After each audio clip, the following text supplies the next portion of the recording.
ఏంటబ్బా! వల్లిపోయిన వంకాయలు పెట్టుకుని వయ్యారాలు పోతుందనేగా మీ డౌటు.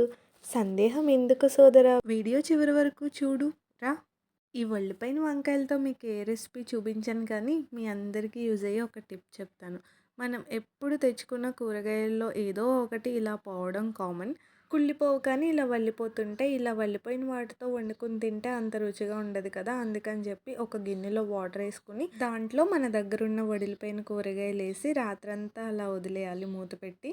మూత పెట్టడానికి పెద్ద రీజన్ ఏం లేదు. ఏమీ పడకుండా ఉంటాయని చెప్పి మాత్రమే మూత పెడుతున్నాను. చూసారా? రాత్రి వరకు నీరసంగా పడిపోయిన వంకాయలు కూడా తెల్లారేసరికి ఎలా నిగనిగలాడిపోతున్నాయో. చెప్పాను కదా అని చెప్పి బాగా సచ్చిపడిపోయిన వంకాయలు నీళ్ళలో ఎత్తే నిగనిగలాడవండోయ్. ఈ వీడియో చూసి ట్రై చేశాను, వర్క్ అవ్వలేదని తిట్టేసుకుంటారు కదా! అందుకని ముందే చెప్పేస్తున్నాను. ఇదేమి నేను సొంతంగా చెప్పేది కూడా కాదు. స్కూల్లో మా ఎన్ఎస్ టీచర్ గారు చెప్పారు. ద్రవాభిసరణ ప్రక్రియ అంటారు దీన్ని. వీడియో యూజ్ అనిపిస్తే లైక్ చేసి ఫాలో అవ్వడం మర్చిపోకండి.